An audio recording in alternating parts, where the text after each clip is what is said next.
This is Xochitl Ashe. Welcome to the Pachamama School Podcast, where ancient earth wisdom meets the evolution happening right now. I am a fifth generation Quechua-Aymara medicine woman, and I've prepared an episode today that I know will give you exactly what you need, not just to survive, but to thrive during these incredible times of planetary transformation. If you're here, it's because your soul knows there's another way, a way that our ancestors have always known. And today, we are diving deep. Let's begin.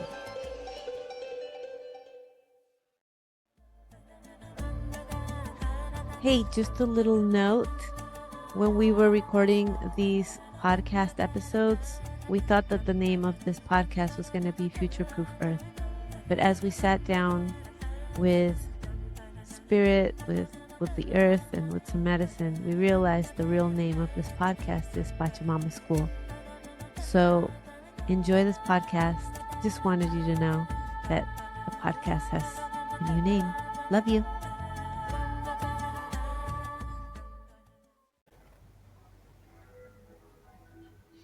Welcome, welcome.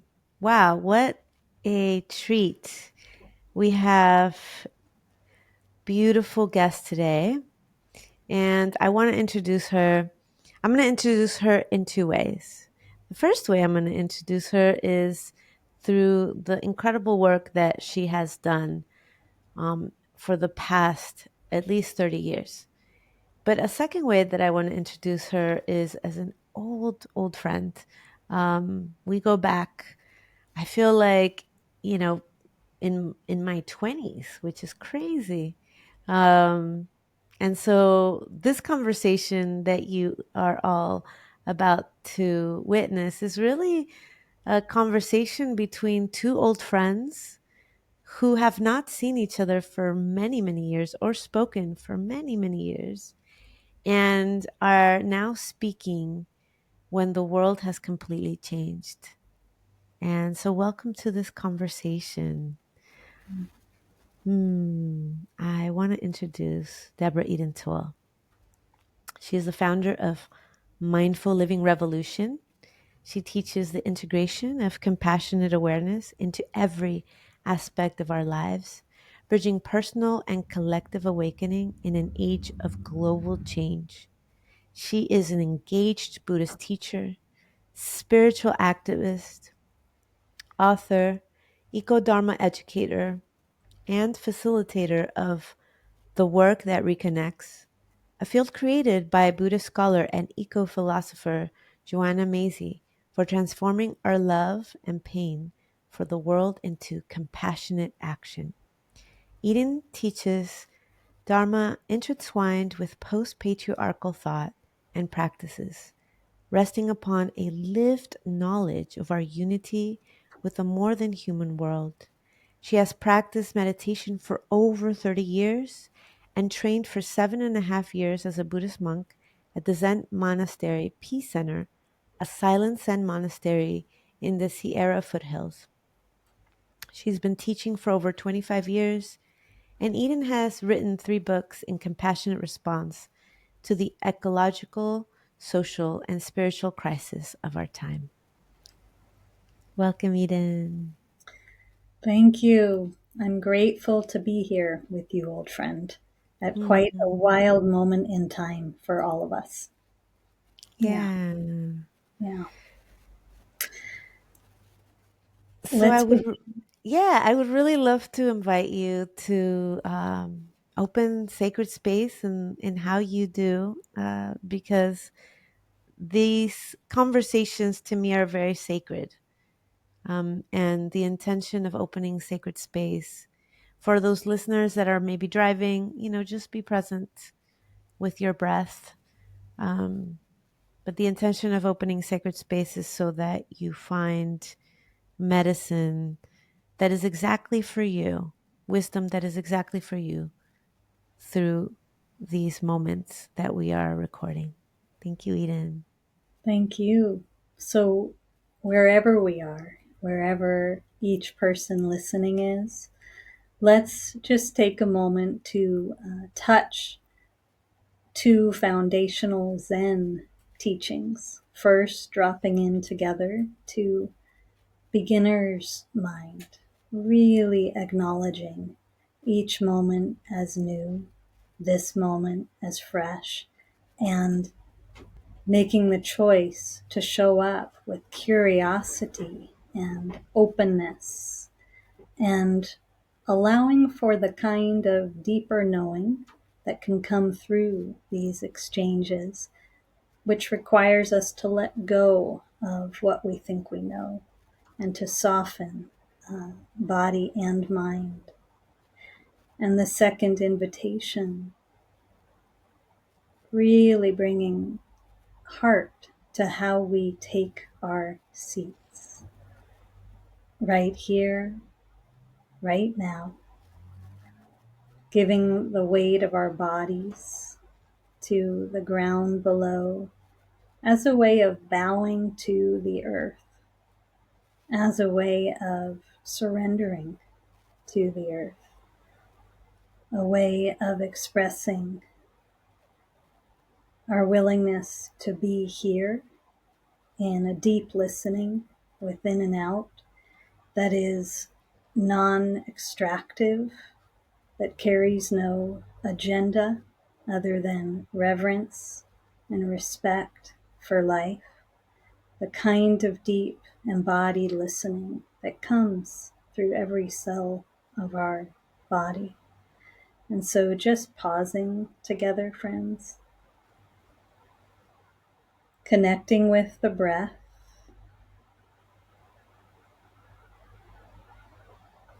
acknowledging that even the air we breathe, with each inhalation, the oxygen connects us to the forests and oceans, the rivers and phytoplankton, the stardust that make up planet Earth, and equally to each other. So thanking the earth and the places that are holding each of us. And let's begin. It's been many years, Eden, since we last spoke, and I wanted to invite you to our podcast because, as I was sharing with you before we started recording, there's been a very potent call for me to start kind of having these conversations with people like you about what's happening in our world. But more than what's happening is like, how do we show up for this moment? And, I think that everybody could show up in different ways and however we can. And yet there is, I would say, like, folks that I'm being inspired by that are showing up in graceful, in just powerful ways with a lot of fortitude. And one of those people has been you. And I wanted to talk about that because there's a lot of people that share teachings, and then it comes a time for all of us teachers where we are asked to practice these teachings to the highest level because of a life situation that has happened, a great loss, a great transformation that isn't always pleasant. So I just want to start there. Like, how are you? Um, for those of you that don't know, Eden and her partner Mark lost their home in the big floods of North Carolina. And, it wasn't too long ago that this happened. But I've just been seeing you really show up. So how are you? How is that experience? Yeah. So less than 6 months ago, um, My husband and I were at our home in the mountains of western North Carolina, outside of Asheville, place we had moved about 7 years prior. And one of the inspirations for moving there had just been, in addition to our love for that land and the people, a sense of, yeah, this is a pretty wise place to be in the age of polycrisis, in the age of climate change. This is a Mm, pretty wise place to be. The mountains are known to be really, really well protected. mm, And that morning, I was actually supposed to not be home. I was supposed to be at a Buddhist teachers gathering on climate crisis. And certain circumstances and a really strong intuition had pulled me to end that trip early and come home. And so we were just preparing for like a gentle storm, Xochitl. Like we had bought extra candles and we're ready to just um, mm, have kind of a relaxed weekend where people who like a good storm, yeah? mhm, No one in that region mm, knew that in the middle of the night, Thursday night, the storm had changed course. And mm. internet was down by that point. And so no one knew that the hurricane was now making basically our region its bullseye, the place it was heading to. And so we had an experience that was unlike anything we had ever Mm, imagined, in which, well, it started with my husband taking some time outside to take inventory of the land. I laugh with friends that he was outside checking out our land that we steward naked because there was just no point wearing any clothes in that much rain. And he started noticing how many areas of the land were starting to be dilapidated and were starting mm. to sort of get impacted in ways we had never seen. And then Wow. there was a moment I was inside and he was outside, where out of the blue, where we had had a teeny tiny, gentle, innocent creek, a wild river with trees and debris and shelters, someone's home, all came crashing through our property and took off my office before my eyes. And we knew this was not the storm we had expected. And so, yeah, within an hour, on a really wild series of events that required fierce presence, it was certainly the scariest thing we had ever experienced. Our whole home, belongings, everything were taken by flooding and landslide. The house came down on us, mostly on me. He got to dive out the front just in time. And I got taken into a sort of tumult, landslide, underground. I just knew the house was on top of me and I was being rolled and thought I was being killed. And so I'll Wow. stop there in terms of the details of that day. But it was mind blowing. And then to have a slight opening, a crack of sunlight come in where I could slide through and save my life and hear my husband screaming my name and grab his hand when he found me and leave. So we spent the next week sheltering with a neighbor whose home was standing and just entering and experiencing a week of what it means to be surviving with community, unburying neighbors, making sure everyone's fed. Um, we have 3 gardens on our land, and one of them was untouched. So the brilliance Mm, of harvesting from your garden when meals are tight in that kind of mm. situation. And then the aftermath. And so, Chill, we're still in the aftermath, really. Yeah. It's both been a personal ride of displacement and the disorientation any animal being would feel of losing their home and community in such a dramatic way, but also so soon after what happened to us, an acceleration of, I think, a spiritual displacement and a collective displacement that so many people are feeling through the recognition of acceleration of polycrisis, the social, ecological, political, spiritual crisis we're facing today. And just as a couple of examples, the day we left the East Coast to head west over the fall, we were in New Jersey with relatives. And in November, it was 75 degree weather with 10 fires.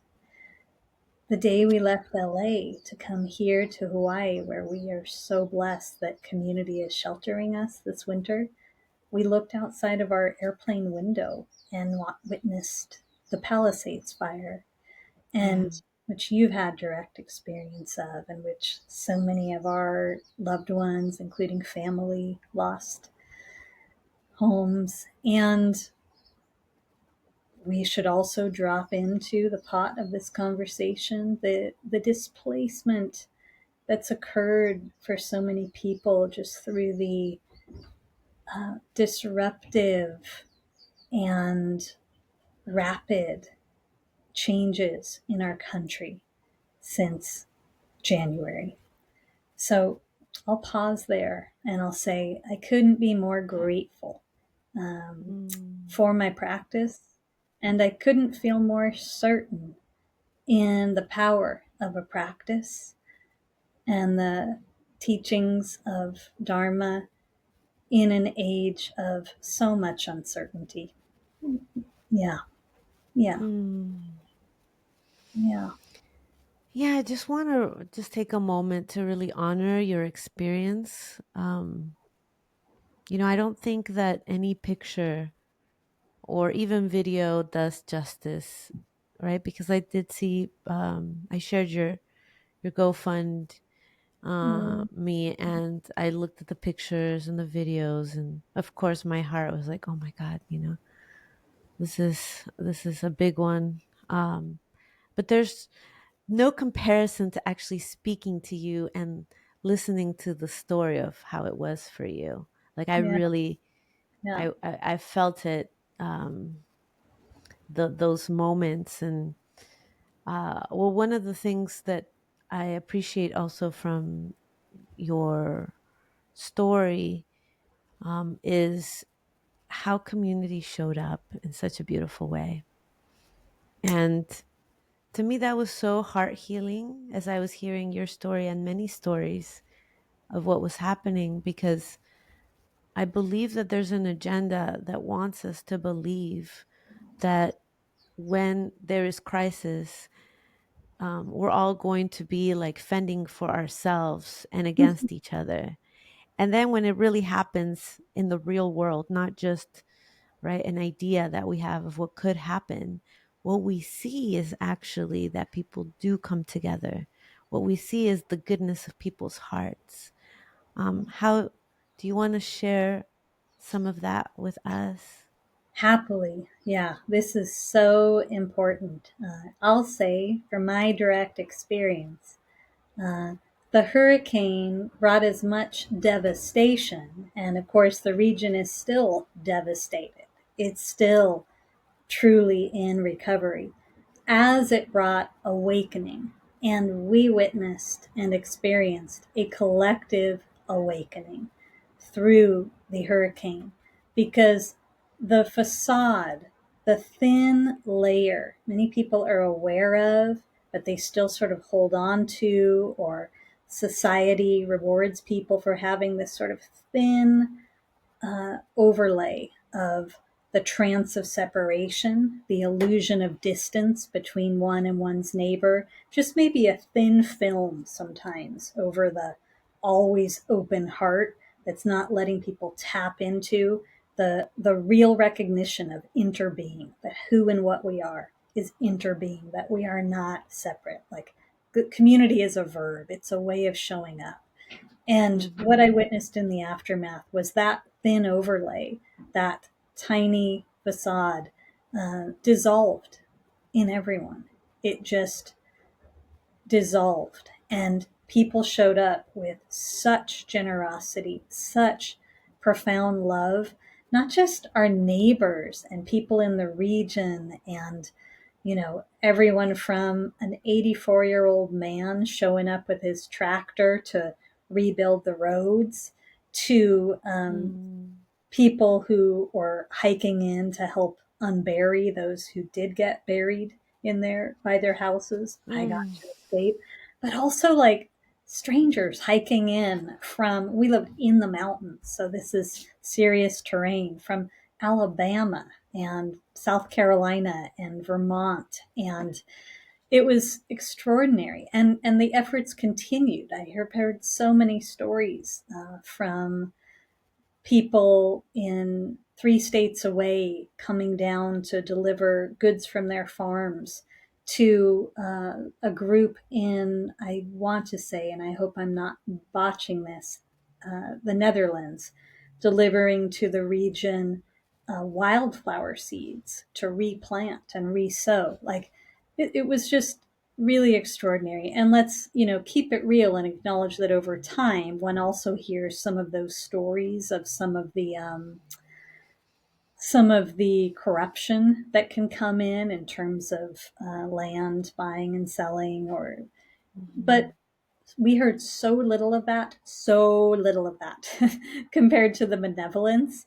And Mhm. just to be clear, this happened almost 6 months ago. And when we're still in contact all the time with our kin there, but even people that we met just that week, I got a text from someone this morning.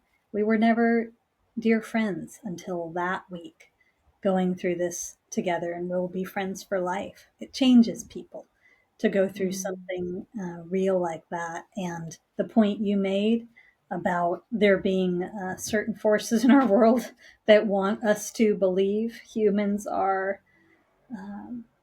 horrible, would turn against each other, etc., etc. Those forces are strong right now. They're strong right now. So I feel fiercely that we need to be showing up in every way possible in our personal domain, in our relationships, in our communities, in the world at large, to reweave the fabric of human relationship, and not just with ourselves, with the more than human world, because we Mhm. have what it takes. It is who we really are. It is who we really are, to Mhm. to know and trust connection, to know that we don't wake up in isolation. We wake up together. Yeah, yeah. I was really lucky to see it witnessed in our community, and it did feel like a profound religious experience. Yeah, an Mhm. altered state. Imagine an entire region took plant medicine altogether at once. And I might say one more thing about that. And, this Yeah. might not be a popular perspective for some, and I'm sharing this from my heart, folks. But even when the storm took our house down, when it came crashing down on me, when I experienced nature's might to a louder degree than I've ever imagined, Mhm. I really got that these climate events are an ally for human consciousness, Mhm. supporting our awakening, the same way that I believe COVID was an ally. Alongside the destruction, the loss, I lost loved ones, many people Mhm. did. We all hope for least amount of harm Mhm. as our allies work with us. Human consciousness has had feet dug in for a long time to the trance of separation. So I do feel that these forces are allies that do shake up our world and are actually here on some level, helping us to awaken. Yeah, Mhm. I'll pause there. Yeah. I love that you are bringing that into this conversation, because I think as we show up for this moment, so many of us feel helpless. Mhm. And it's as you said, like when the waters came, and just really feeling that level of Mother Nature's power. Yeah, that changes you in a profound way. um And not everybody has felt that level, right? Of nature's, I don't want to say force, but like potent energy, just like at the highest level. Um, and so what if, right, like everything that is happening is an ally for us to awaken that from the nightmare of separation ultimately that we're living right now.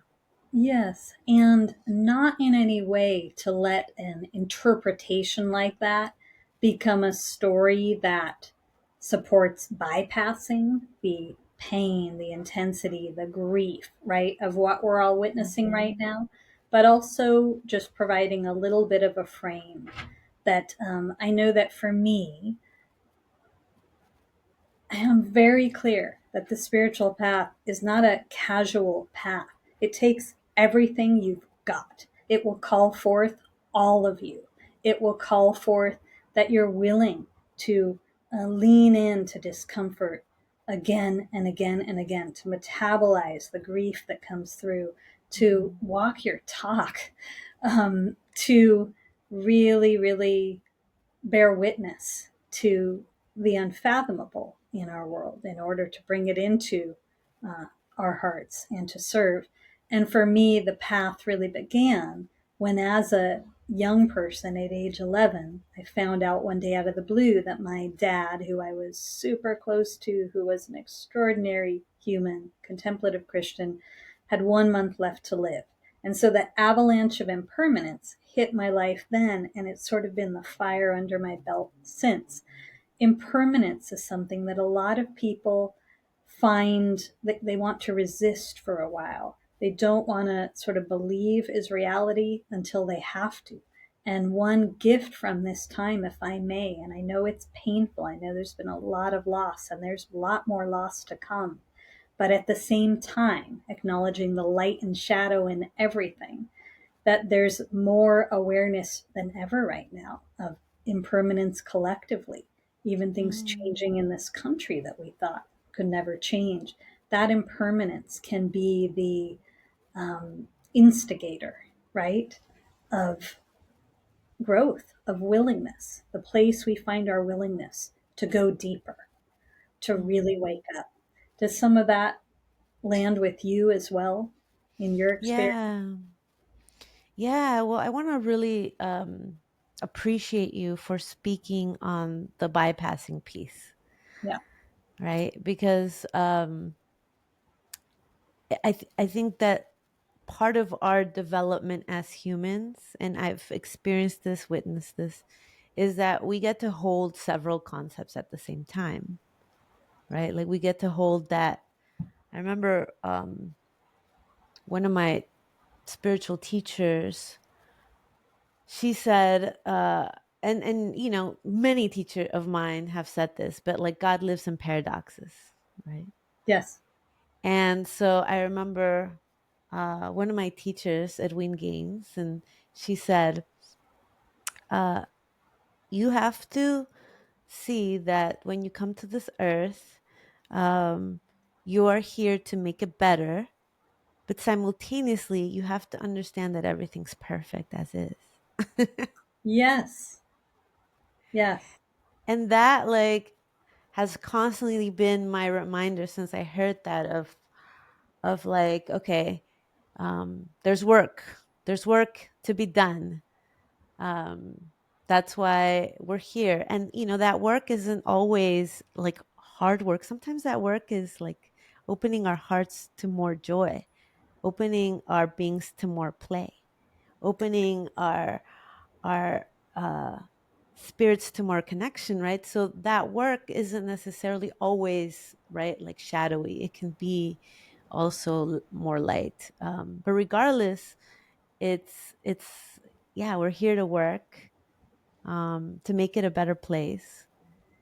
And man, and then we look at all the things that are happening right now, and to be with that teaching of like, and is it's like everything is as it should be somehow I don't understand the bigger picture in its totality, but I commit to having a certainty that we are all one. All there is love. And I'm here to remember. Whew. And when I come to that place, it's like, okay, it gives me grace. And so I hear you with so much grace. I mean, but I've always loved that about you. Because I know you as Eden, my friend, and I also like I'm knowing you as Eden, this beautiful. You've always been wise, but a beautiful, wise teacher. Um, and one thing I've loved is that you've always had that grace. Ever since I met you, I was trying to think how much time has gone by since um, how our friendship started was that I was leaving to Brazil and I needed somebody to sublet my room. And Eden shows up. And of course, I was like, yes, perfect. You fit in this house. We had me and my brother, Serge Bandura, we had this vision um, of living in community and living with conscious community. And we were really young, and so we we had an idea, but we didn't really like know exactly how that was going to get executed. But what we did know is that we had to find a big gorgeous house in LA and call in all the beautiful souls that wanted to be a part of this community. And so that's how 951 Michelle Torina came upon. And so in the midst of, all the different things that community brings, we had some of the most incredible people stay with us. Eden came and stayed at the house while I was in Brazil. So I love hearing all the stories of what happened during that time because I came back from Brazil and you guys, I mean, there was so much that happened during the time that I was away. Um, There was so much energy in our house. And can I share a little more about how that amazing house yes. came to be in that time? So, for context, I had very recently moved from 7.5 years as a silent monk at a Buddhist monastery in the wilderness to Los Angeles, of all places. And I joke, like, I don't recommend that move so much to anyone, like going from silent wilderness spiritual community to LA. But I had some unique life circumstances. I got called to Los Angeles to live and serve, and I was in this completely similar to now, actually, liminal place. Liminality is the threshold between, the space between. It was such a mysterious journey to be embarking on, just living in a city again. And so I started teaching, and I remember began teaching at a yoga studio called Dancing Shiva, where Serge was one of the people working there.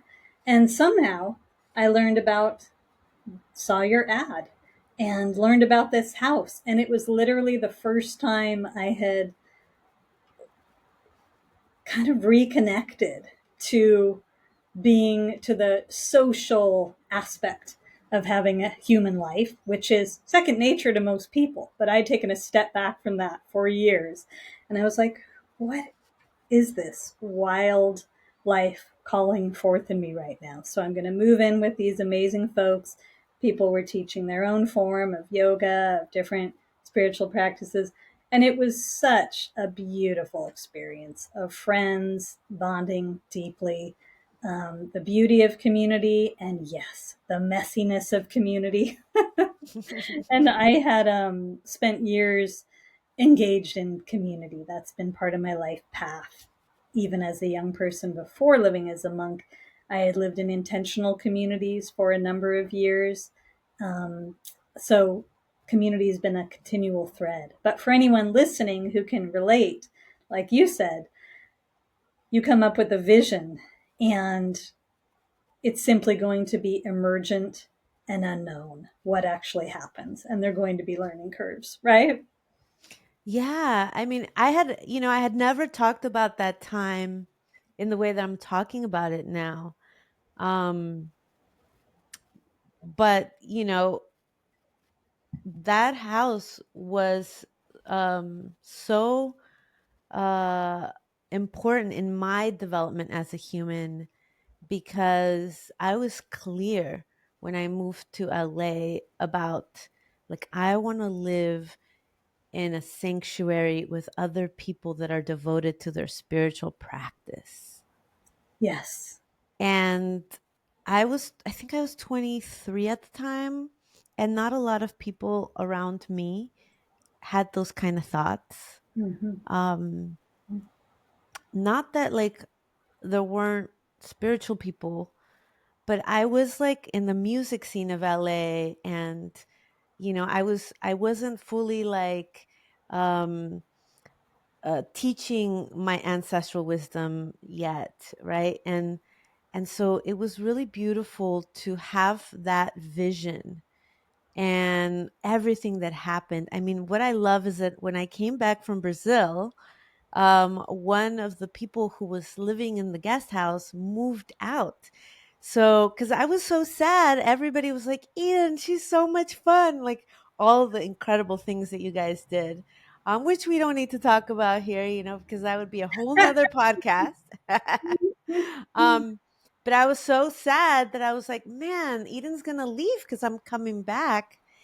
And Spirit, as Spirit would have it, opened up the guest house that we had in this huge property. And you moved into that guest house. So we were actually neighbors for a few years, where we were like, my door was like in front of your door.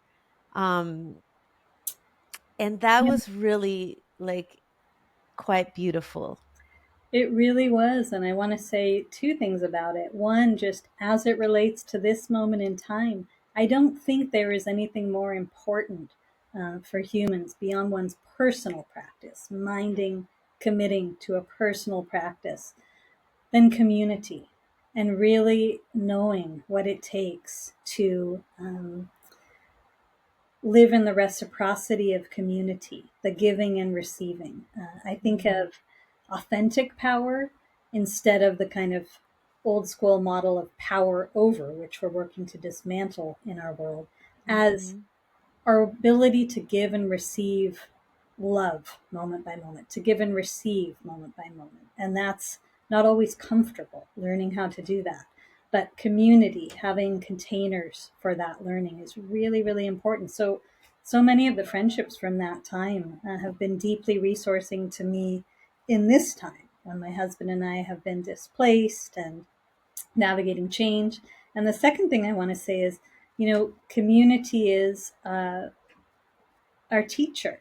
I love that Thich Nhat Hanh said, I think the next Buddha is Sangha, is community. Like, we all can look around in our world and see how much relearning there needs to be. Mhm. And you and I are both engaged in that work, Mhm. about what it means to live community. So I was working on a book at that time also called Relational Mindfulness, a handbook for deepening our connection with ourselves, each other, our planet. And it offers 9 principles for using the relational field as our meditation practice. And Mm.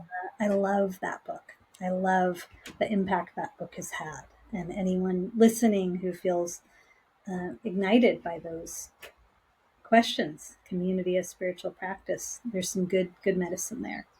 And Could Xochitl, you you? were such a dear sister back then. And I was just reconnecting to these domains of life. I mean, I had been a celibate monastic for 7.5 years. So it was great to be in a field of people. I was a little bit older than, maybe 10 years older, I think, than some of you. But we had a wider community in the area that was just really, really an incredible resource. Yeah. Mhm. Yeah, thank you so much for taking me back in time. Um, yeah, to a time, you know, that I really decided like I want to know what it is to be in community. And I think that it's to be in community as an older adult is so much um it's so different than to be in community when you're younger, right? Because people like start having children and then they make community with people that have children. So all of a sudden as we get older there's like more and more and more differences that are like, okay, now I only have to hang out with these people, and then the other people that I used to hang out, I don't like that changes. Mhm. So what would you say about that? Because I always like to inquire. I think I'm a student of what it takes to be not just a good community leader, connector of community, meaning like I feel like there's different people that are good at different aspects. Like there's people who Mhm. are really good at leading community. Mhm. Then there's the people that I call connectors. It's like Mhm. I'm so good at finding connectors in my life. Like in Brazil, I arrived and I met one person, and that person introduced me to another person. And these two people were actually what I call connectors, because I became their friend. It connected me to a huge community of folks that I got to know because of these two people. So there's leaders, there's connectors, um, and then there's those folks that just like are so good. I don't know what to call them. And I think that that's who you've been in my life as a community member, being in community with you. There's those folks that when shit gets tough in community and people aren't talking to each other because they did this and they're not apologizing for this, and like I witnessed you like just stay so graceful during those moments.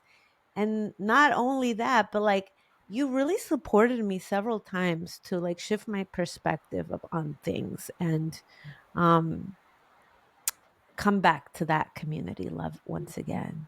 Mhm. So for me, you are that third. I don't know. I'm just coming up with them right now, like archetype of what we need in community, which are the maybe the medicine people. Maybe that's also who I am. The people that are like, hey, there are wounds here that need to be tended in community. Like, hey, there are lessons that we didn't learn that we need to learn in community. Mhm. So maybe that's who we are, and that's more of who we're becoming. Mhm. Mhm. Beautifully stated. Yeah, yeah. Um, I believe there's a real learning curve for human consciousness right now on the level of community. And that learning curve has to do with, are we willing to make the shift from a conditional love to one that is more unconditional, that is Mm, really, truly the expression of inclusivity. Um, and just as an example, so, how we treat ourselves, how we are in community with this being reflects how we are in community with all beings. And a lot of people have plenty of work to do within how we are with our inner ecology, with all the different parts of this being. Are we willing to? And this is one of the reasons I wrote mm, Luminous Darkness. Really go beyond the binary perception and the mind of labeling, liking, disliking, positive versus negative, light versus dark, to welcome the full spectrum of our own humanity. That's what makes us whole.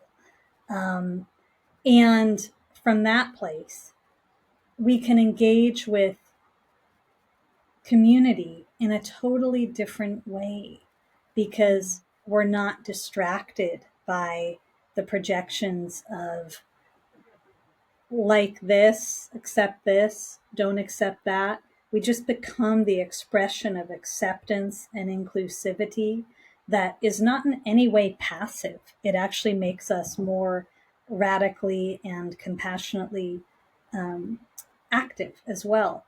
But it's a very accepting, unifying field, inclusive. Does that make sense so far? Yeah, I love it. And one thing I do want to say is that I feel like these conversations that we're having are so potent that I'm just going to ask you and be bold, and then we'll find the dates. But I I want to do a podcast of each of your books, because I Hmm. think that they're like this latest book needs a whole episode. It really does. Yes, I'm totally up for that. And Okay. yes, that book, Luminous Darkness, an Engaged Buddhist Approach to Embracing the Unknown, I wrote the most of it through the pandemic, though I had already written for a year before the pandemic. And everything that's happened in the world since has really affirmed, I believe humans need to know the medicine of darkness, and they need guidance for how to navigate the unknown and the uncertainty of these times. And that's part of why I wrote that book. So yes, as well as part of what we're presencing here, Mhm. invitations to lean into shadow work, like the embracing of our shadows. And then the recognition that in the relational field, when these triggers arise, when shadows come up, it's not a problem. They're all coming up to be healed, all of them. So are we ready and positioned to do that healing work? So I'm in. Yeah, I would be game Mm, for that. And also, yeah. maybe one more thing. I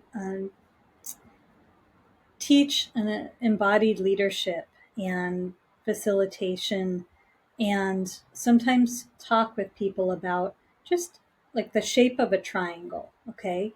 That the base of the triangle, the foundation for anyone who's in a leadership or facilitation or even healing position has to be one's own practice, one's own embodiment, the depth that you are willing to go for your own liberation, okay, and to model that.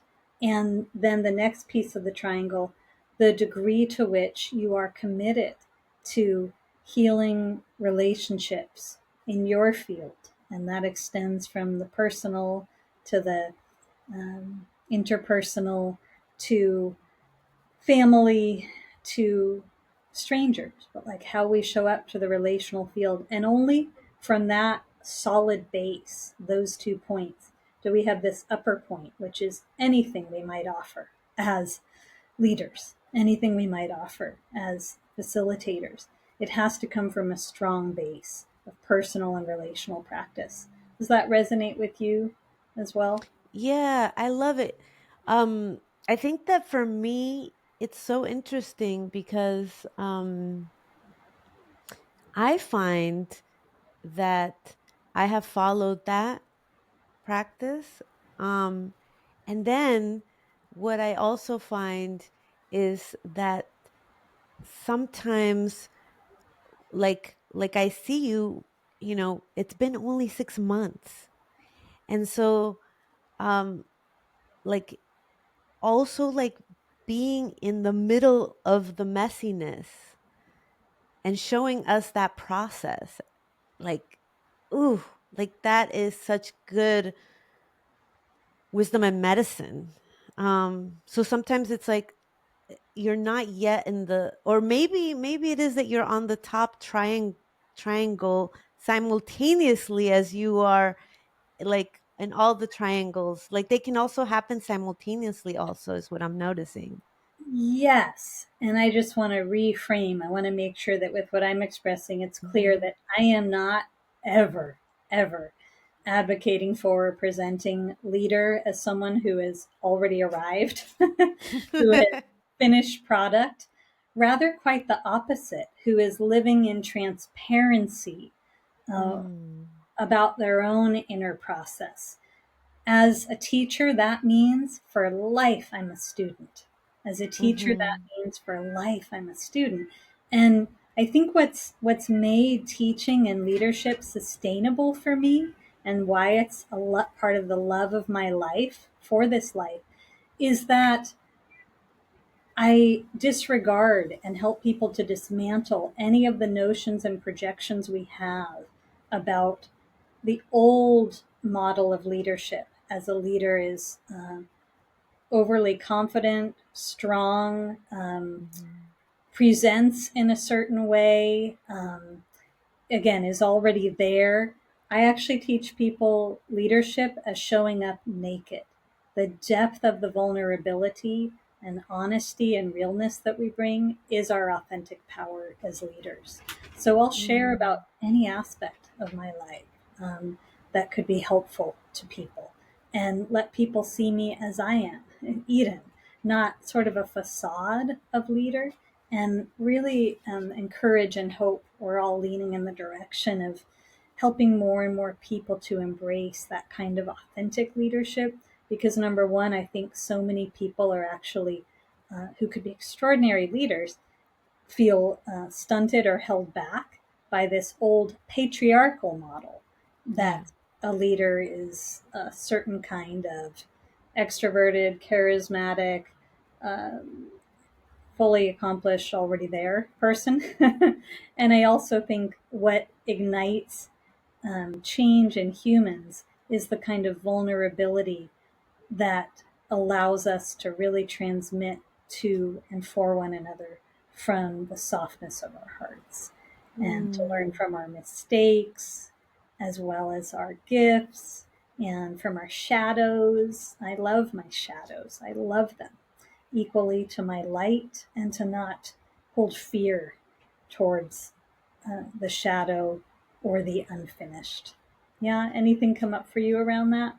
Yeah, I love that new definition of leadership, because I feel like I've been dismantling that within um my own self, Mm-hmm. of, after, so I've had my retreats for 5 years, and this is the first year that I decided, like, I'm taking a pause, or something else is emerging.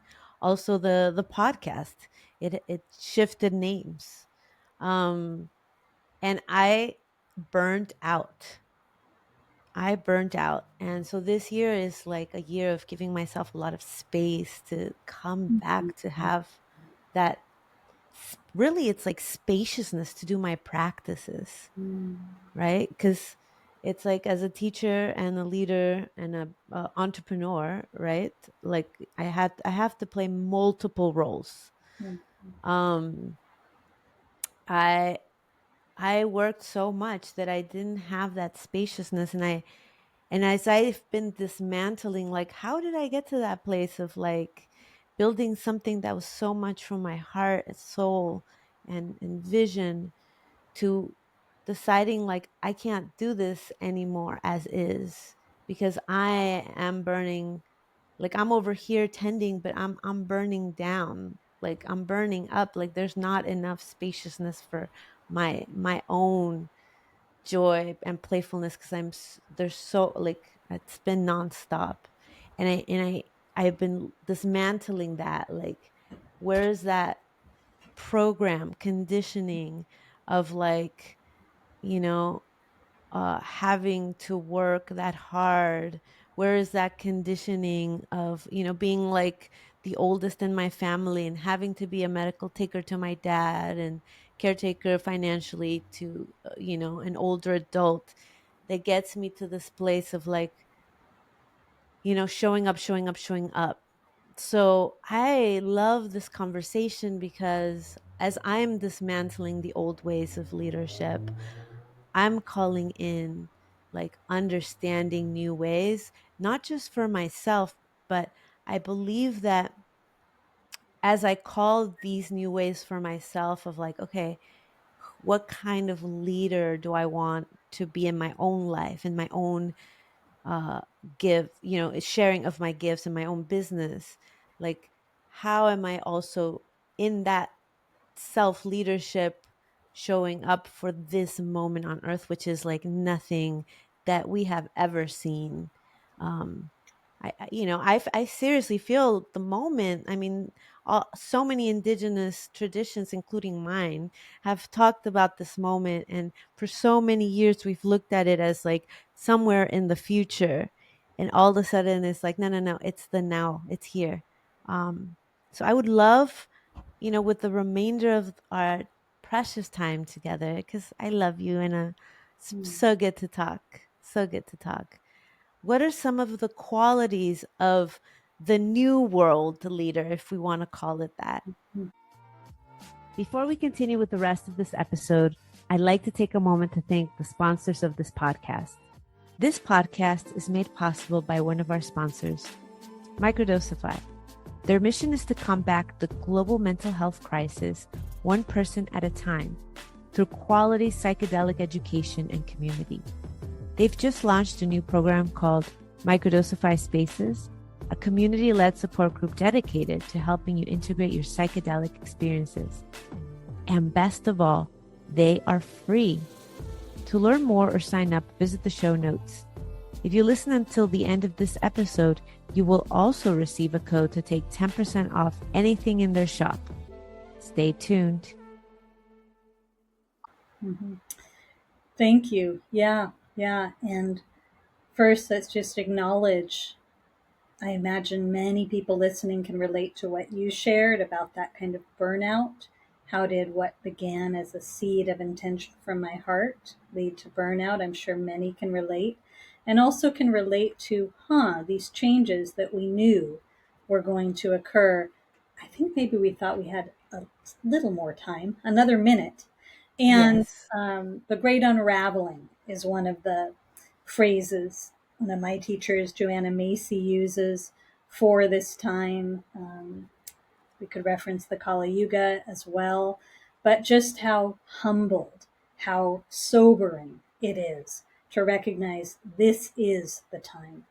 And I often hear myself saying that I believe we're all called to be leaders in this time, widening our field of understanding of what a leader actually is. And by that I mean acknowledging leaders in changing consciousness.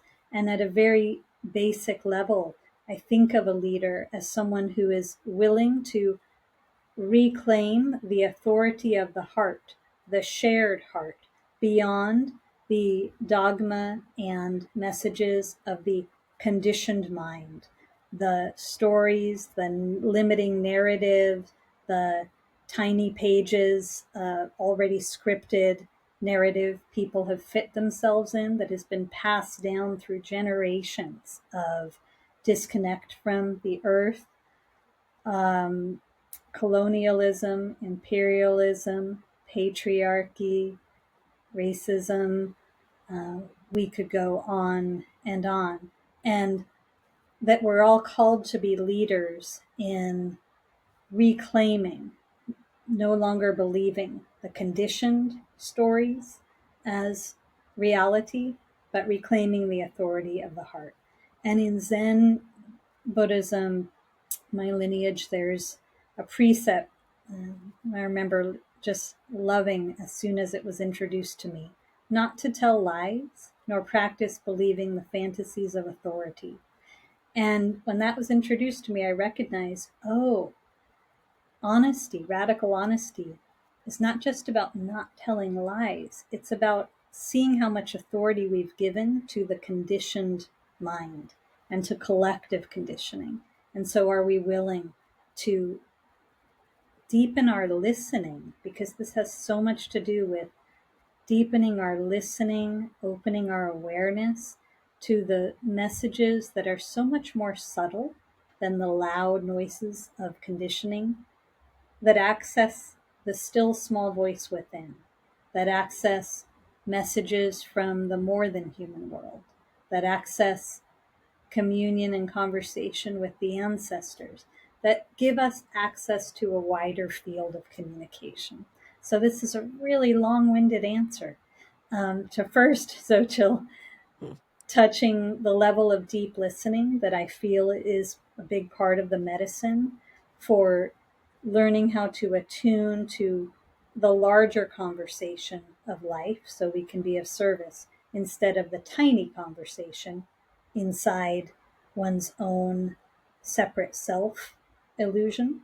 And the second part I'll say is, when I say we're all called to be leaders, that could take the form of the way someone is consciously parenting or showing up to their artwork, poetry, music, or leading an organization or guiding retreats and workshops and medicine like you do, or writing books, or showing up to the relational field as a form of activism. I'm showing up to every meeting, every engagement, every conversation from the rawness of authenticity. Like, that's a leader. So there's so many ways people can access their own leadership. I can keep going in terms of your bigger question, but Yeah, maybe yeah, yeah. pause. Is there anything you want to say before I continue? Yeah. I mean I think this is so good, because what you've shared are actual, like for me, they're concepts that I could re-listen to and actually like bring into my practical everyday Mhm. actions. And that's what I love about like when I share something. I like that people can take it and like do something with it, get into action about it. So I appreciate that so much about you as a teacher as well. um well, I'm gonna make sure that you come back and we have so much more to talk about, because I really feel like this is just like the intro to your work. And, I want to introduce my community to you. A lot of people also probably know you, and they've been waiting for this conversation. So I'm happy that we're having it here, because it's one thing to talk about it, and it's another thing to live it, um how you've been living it, uh like losing a house. This is, and everything inside and all that that has brought. um you know uh I'm just in so much admiration um of how you have shown up for this moment. Thank you. Yeah. You. And just an encouragement to folks listening, from a tender heart, I remind us that we are navigating so much unknown and liminality together right now, and that can be really uncomfortable for a human being. It's like, how do we find our sacred ground amidst a time that feels very groundless? And the only way we can do so is staying as present as we can to moment by moment, day by day, like one mindful step at a time. And I hope that people have affirmed for them, are reminded um, of how much access through our connection with the earth, through the resourcing we do in our relationships, and our relationship with ourself, true self, how much access we have to the qualities of equanimity and grace, to use a word you've used, Xochitl, that allow Mm-hmm. for clear seeing so we can make wise choices. This is Mm-hmm. my prayer for people beyond the Mm. reactivity and the fear. Drop it. There is a grace and an equanimity that allows us to navigate with clear seeing even when we feel in the dark. Okay, so Mm. I look forward to sharing more, Xochitl, with you. Yeah. It was Thank you so much for that reminder. And yeah, to me, you know, for my practice has been like, I just need to touch the earth again. Like, I need to touch the earth. Like, she's such a reminder of what you've been speaking and bringing forth to me. Thank you so much, Eden. I love you. you too. Great to see you again. Yeah, and I'm gonna put all your links. So we know we've talked about her books. We're gonna have all the links here, And if you want to get a hold of Eden and her work, her website will also be available. And we're going to have you back. So I'm really excited for our next conversation. I'm really excited to focus on your latest book. I think it's going to be so powerful to share some of those gems from you. Um, and if you guys want to pick up her book so you could, be ready for the podcast that's coming up, the links will also be available for all the titles that you've written. Blessings. Thank you so much. Thank you, everybody, for Blessing. listening. Thank you to everyone for listening. Be well. Yeah. If you've enjoyed this episode, the best way to support the Pachamama School podcast is to subscribe, leave us a review, or share it with a loved one. To stay connected with our community and learn about upcoming ceremonies, gatherings, and earth wisdom teachings, visit the show notes and sign up for our newsletter at xochitlashe.com. As a special gift to our podcast listeners, you can download my free ebook, Bridging Worlds, Indigenous Wisdom for Microdosing Mushrooms, while you'll learn to integrate indigenous wisdom into your microdosing practice. Once again, I'd love to thank our sponsor, Microdosify. Listeners can take 10% off anything in their shop. Just enter the code SACRED. Thank you so much for walking this path with me today. And may your life be filled with Pachamama's blessings, medicine, and magic.